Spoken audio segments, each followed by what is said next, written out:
کہ کیا زمزم سے میت کو غسل دینا جائز ہے؟ دیکھیں، ادب ایسا نہیں ہے، ادب کے خلاف ہے کہ آپ یہ پانی، پاکیزہ پانی جنابت اتارنے کے اندر استعمال کریں، کیونکہ جب انسان فوت ہوتا ہے تو فوراً اس پہ جنابت طاری ہو جاتی ہے، اس پہ غسل گویا کہ واجب ہو گیا۔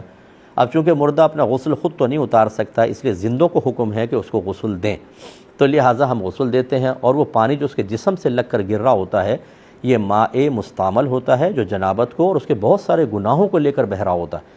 تو آب زمزم جیسا مقدس پانی ایسے کے لیے استعمال کرنا مناسب نہیں ہے، اس لیے وضو بھی منع کیا جاتا ہے کہ اس سے نہ کریں، آپ عام پانی سے کریں۔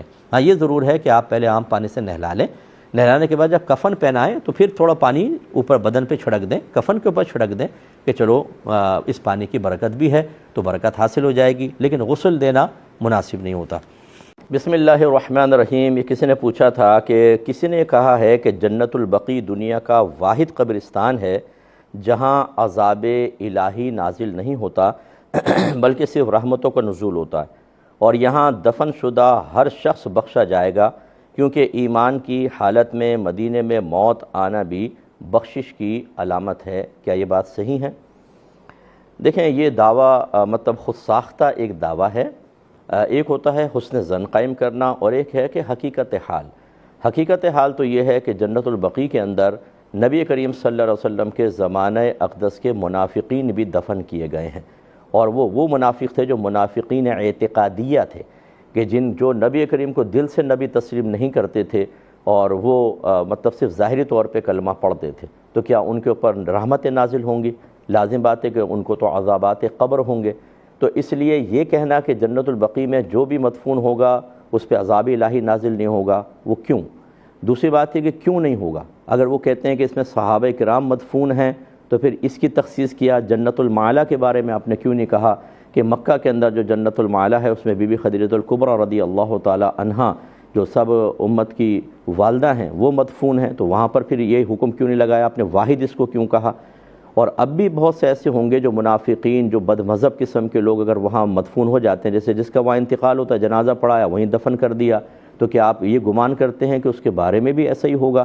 تو اس لیے اس قسم کے یہ حسن ظن تو ہے آپ کا کہ بھئی وہ مبارک قبرستان ہے، لیکن جو شخص بد اعتقادی میں مبتلا ہے یا بالکل ہی مرتد ہو گیا یا دیگر معاملات، اس کے لیے وہاں کیوں عذاب قبر نہیں ہوگا، یہ مسئلہ ہے۔ ہاں، بعض اہل کشف پر یہ ظاہر ہوا کہ انہوں نے دیکھا کہ اگر وہاں کوئی منافق وغیرہ دفنا دیا گیا تو اس کی قبر کو منتقل کر دیا جاتا ہے کہیں اور، لیکن یہ اہل کشف کا کشف ہے جو شرعی طور پر حجت نہیں ہوتا۔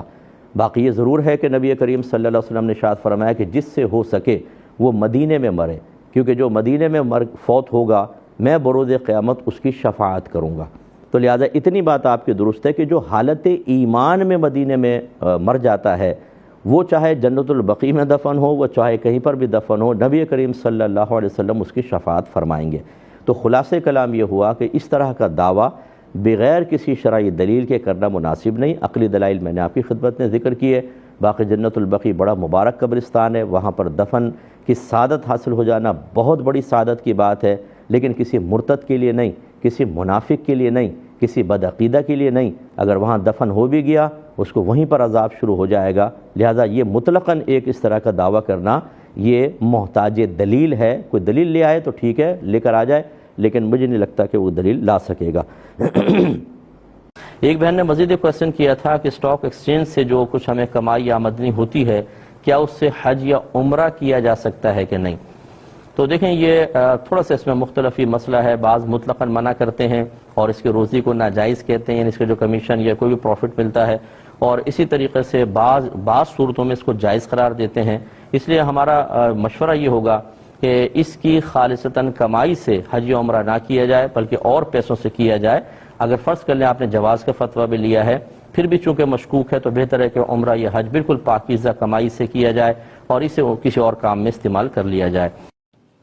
دیکھیں، اس کا طریقہ یہ ہوتا ہے کہ جتنا حق مہر تھا شوہر وہ لے کر بیوی کے ترکے میں جمع کرائے گا۔ مثلا بیوی 5 لاکھ چھوڑ کے مری اور آپ کا اس کا حق مہر جو تھا فرض کر لیں 50,000 ہے، تو اس میں ملائیں، پھر یہ 5.5 لاکھ بطور وراثت تقسیم ہوں گے جو وارث، اور اس میں ہو سکتا ہے اور یقیناً شوہر کو بھی اس میں سے ملے گا اور یہ ریٹرن میں بھی آئے گا کچھ نہ کچھ اس کی وراثت کے طور پر، لیکن بہرحال یہ دینا ہوگا۔ اسی طرح فرض کر لیں کہ اگر شوہر کا انتقال ہو جاتا تو پہلے اس کے ترکے میں سے حق مہر نکال کے زوجہ کو دے دیا جاتا، پھر باقی جو مال ہے اس کی وراثت وغیرہ تقسیم ہوتی تو زوجہ کو بیوی کی حیثیت سے مزید ملے گا، لیکن اگر فریقین میں سے بہرحال کوئی بھی انتقال کر جائے تو حق مہر کو وراثت میں شامل کرتے ہیں۔